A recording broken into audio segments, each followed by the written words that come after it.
As Ken mentioned, my name is Tony. I work with Atlassian Support.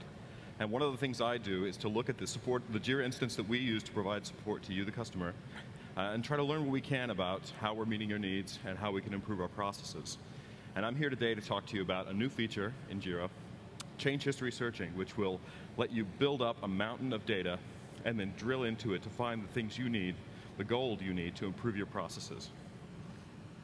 So, a little bit of history. How many of you were running JIRA 3.1.3? How many of you are still running JIRA 3.1.3? Oh, okay, I'm sorry. So, no, it's good. Come talk to us. My point is, in JIRA 4, we took the basic search, which we now call simple searching, and we took it to the next level. We listened to all the years of feedback you gave us on what you couldn't search for, what you couldn't address, and we came up with JQL, which is a structured language for searching in JIRA. So the biggest things you could bring in are the AND keyword and the OR keyword. The AND keyword lets you broaden your scope. The OR keyword lets you drill down in. And there were functions, a bunch of other things. The point is, it lets you build up a lot of information about what's happening with your JIRA instance now. So it's not just that you can search today. You can also reuse what's there. So for example, you can reuse your search on a dashboard. You can share it with, you can share it with your colleagues, and you can use the filter subscriptions to keep track of changes to the things you've searched with over time. So I liken this to panning for gold. There's a stream coming by you. You put your pan in, you look through, and you pick out the little flakes of gold. And it's great. It tells you a lot about the state of play. It helps a lot with sprint teams. It helps a lot in the moment. So what I'm here to talk to you about today is mining for gold. There's a wealth of information just beneath the surface, and I'm going to tell you how to unlock that with change history searching. So the change history has been in JIRA for a while. It's a tab that's on every issue where you can see who changed what and when. Who changed what to what and when. So what we've done in JIRA 5 and also 4.4.5 is to combine JQL and the change history to make change history searching. So I'm going to give you a quick tour and then a few examples. So remember we said we broaden out first. The was operator is the one that really widens your scope. So you have the surface of everything you know about your instance. This is how things are right now. And then you have the was operator. So the was operator says, I don't want to just see how things are now. I want to see how things have ever been. So this is incredibly powerful. So this broadens out things a lot, though, because if you've been in operation for 5, 10 years, you may have tens of thousands of issues. So you need a mechanism to narrow things down a bit.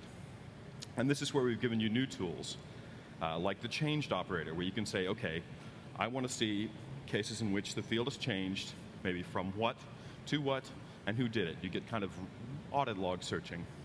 And then you also can narrow it down in time. You can say, I don't want from the beginning of time, I want the last week. So this works for 6 fields right now. You have the assignee, reporter, fixed version, priority, resolution, and status. And I want to really, in particular, mention the resolution and status, because when you set up your workflow in JIRA, you're going to be transitioning things from status to status. So the change history searching of the resolution and status and the change by operator give you a really great way to drill in and see how issues have moved and which issues have moved through your workflow.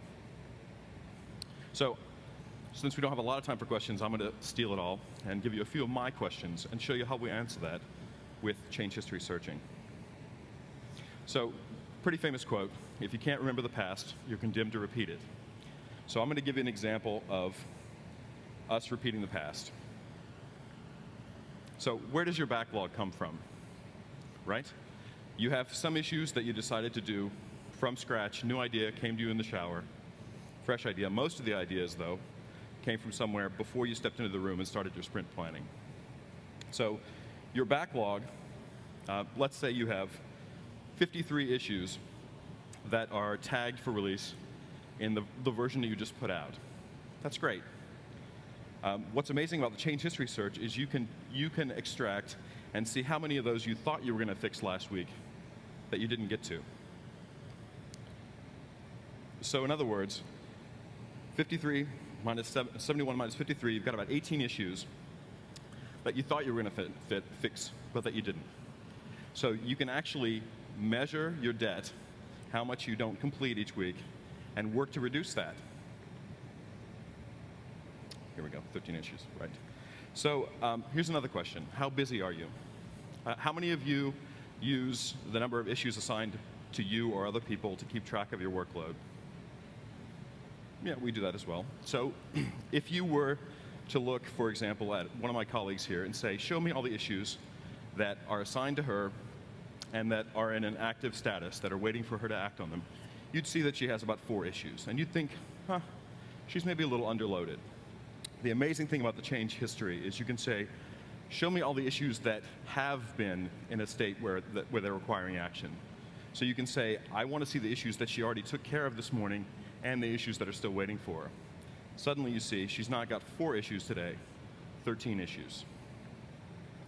So here's another one. How good are you at closing issues, at bringing them to completion and doing it in a way that gets them done for all time? So here's a good search. You can say, show me all the issues that have been changed from resolved to something else within the last week and that aren't closed. So let's say you have the normal workflow in JIRA. Resolved is the last stage before closed. So in a lot of environments, you'll use resolved to say, OK, this is done, and then you do a little housekeeping. If it goes from resolved to anything else, you didn't finish. And this is just one of many examples of ways in which you can build up a mountain of data, drill into it, extract the gold, and improve your workflow. So for those of you in the front on the beanbags, nice and comfy, maybe falling asleep, I'll give you a little summary to take with you. JQL gives you powerful searching that you can use, reuse, share.